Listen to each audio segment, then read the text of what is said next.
So here we go. We're back, and we're back on video on YouTube, and we're back on podcast here on all your platforms. And we have a very special guest today.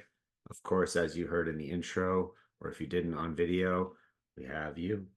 It's me. It's Shoshana, Yay. because we have a very special announcement to share with you, which is Today, September 3rd, 2024, my second book in the I Am Mindful series comes out. I Am a Courageous Cub. it has arrived.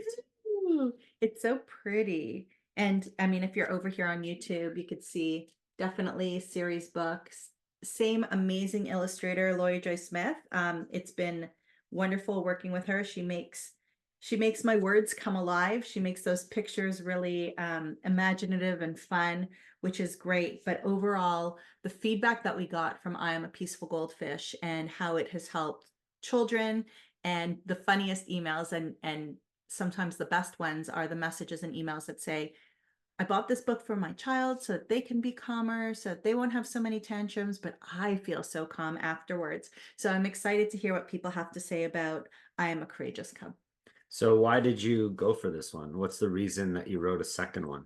Well, Or not even a second, but why this theme? yeah, why this theme, I think, is the question to answer. And it's because there are many things in life that I feel as if I didn't necessarily have the courage to do, or maybe we did have the courage to do. We did things like we became vegan, or we took our health into our own hands. We lived in Hong Kong. We traveled the world.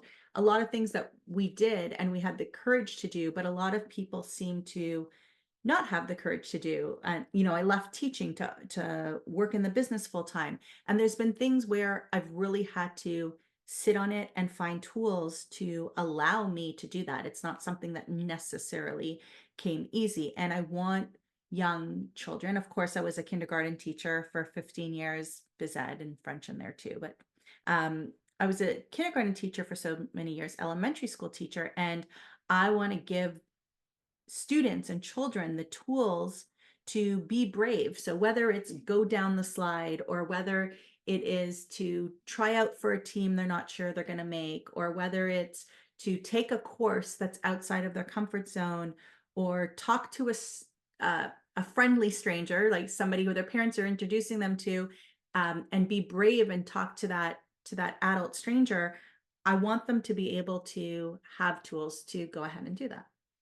How did you know what these children are struggling with? What kind of emotions to tackle in this book, and how did you do that? Well, I mean, that's one of the things that I had to do. I had to look at all these different emotions, right? The first one was about being peaceful. So you weren't calm, right? Things were kind of scattered and crazy, and you needed to make it calm. So in the second book, I was just trying to think of, what do children need? So I came up with the idea of being brave, being courageous. And I really like the idea of power poses, right? Yoga poses give us so much. They give us a lot of strength, they give us a lot of calm. And then there's a lot of research around power poses. And I think people learned about it, those who watch Grey's Anatomy learned about it quite a bit, because they always see Amelia before a big surgery standing with her hands on her hips, with her back straight. And, she makes the whole ER do it, or her whole operating room do it. And that gives them the strength and the courage. So that gave me the idea to look up power poses, learn a little bit more about it, and incorporate, helping people overcome these setbacks or these negative thoughts in the head, and do the power pose, incorporate yoga, incorporate imagination, and have a book. So power poses are one technique. Are there other techniques that you share in the book? No, so it's different power poses, and some are more researched and some are more yoga fun based, because I wanted to kind of hit some different emotions in here. So, at the beginning, they have, for those of you on YouTube, you can see they're a little bit scared to go down the slide because it's one of those big slides. And then they have an idea, and they hug themselves. And hugging themselves, wrapping their arms around myself. Try it. How do you feel? I feel calm and courageous, like a lion cub. So that kind of gives them that security. So the lion cub gives them the security. And then the next one, they see some little trains. And so they go into more of like a train position and they feel like they can go anywhere like a fast train, or they scrouch down low and they jump up high to be energized like a ball. So different things that we can take from these animals or inanimate objects and overcome different reasons why we might not be feeling super brave. Hmm.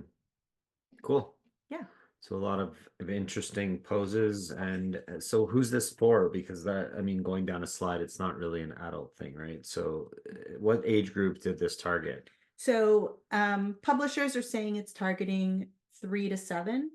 I believe that you should be reading to children straight out of the womb. And even if you're reading this to children 0, 1, 2, they might not get the concepts yet, but they're going to be exposed to it so that later on you could kind of make that connection, make that more educational connection there. Okay, Yeah. great.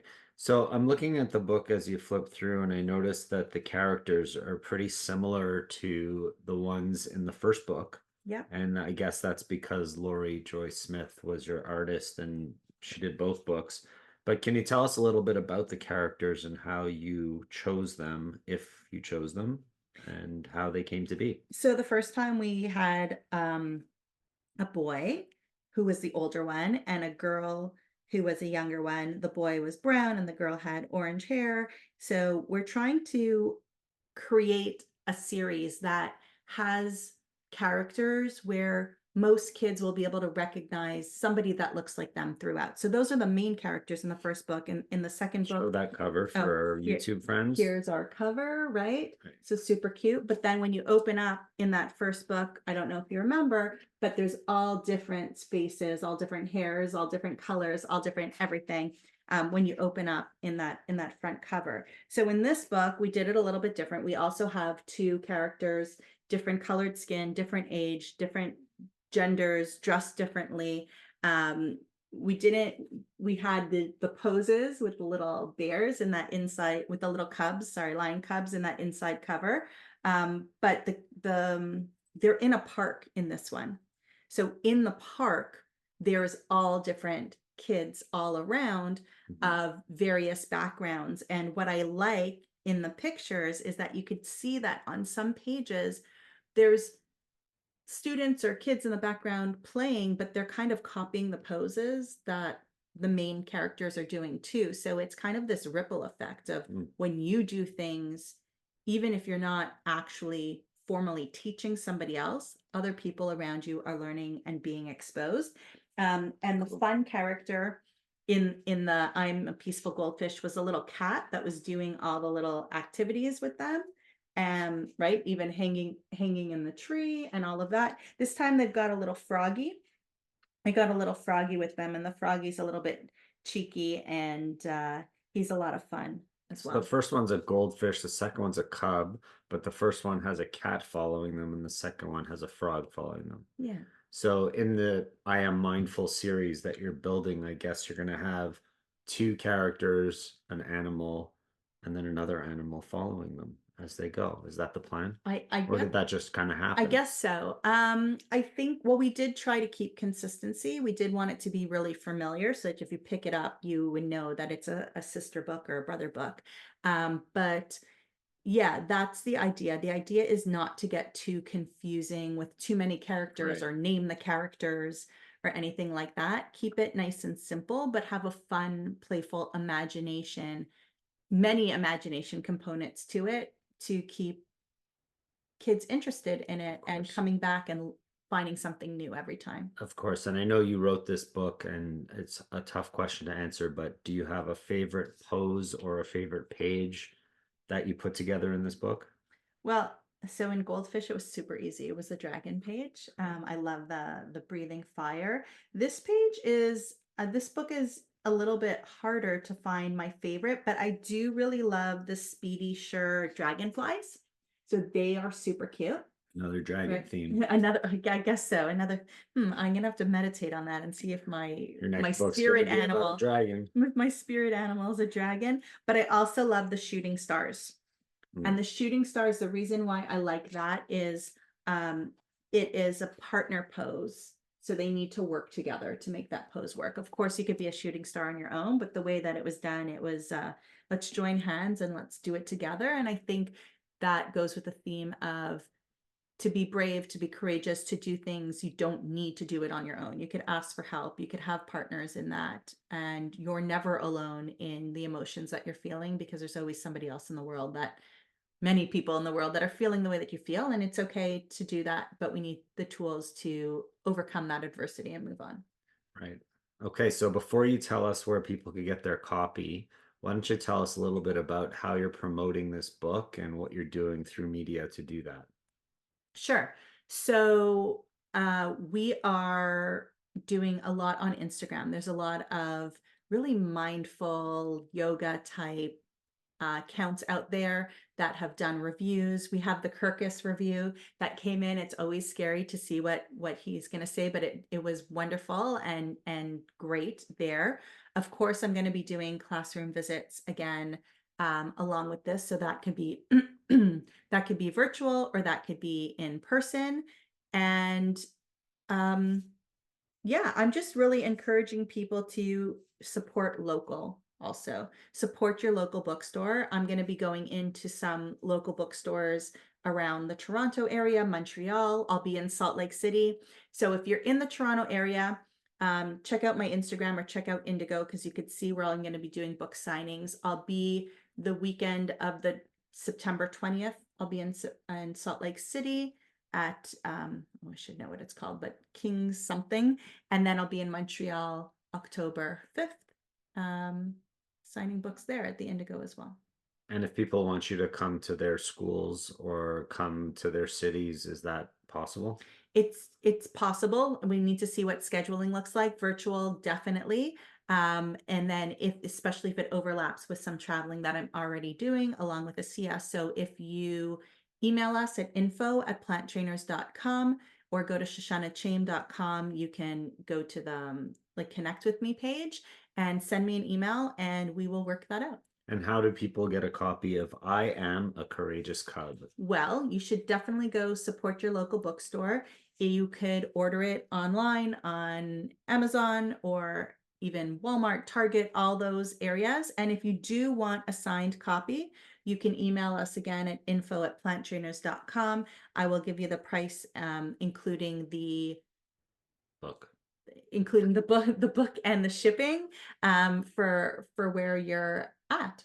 Yeah. Right. And I'll put links to those in the show notes at planttrainers.com/503 because this is episode 503, which is wild. Mhm. And how can people share the information about this book? Well, What you can they can do? definitely share out this podcast. You can get yourself a copy, put it on your Instagram, Facebook, encourage.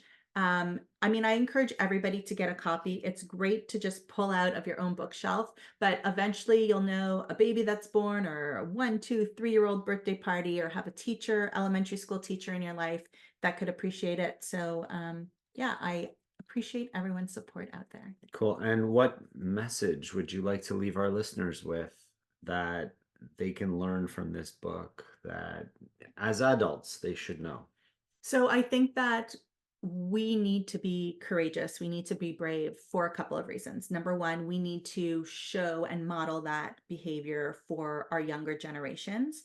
Number two, most people have something that they've been meaning to do that they haven't yet taken the plunge. It could be as little as start to eat a salad a day, or take better care of your health, or reach out to us for a health consult, or run your first marathon, or your first Ironman or mini triathlon. Whatever it is that you have going, stand there, do a power pose, and then think about what are the steps that you need to be able to accomplish that and start with the smallest thing And make because it happen. yeah, make it happen. All right. Well, thanks for sharing the I Am a Courageous Cub book, your second one in the series of I Am Mindful. Looking forward to the next one, but good luck with the launch and hopefully all things go well. Thanks so much. Thank you to everyone for listening to the Plant Trainers podcast. We'll talk to you soon.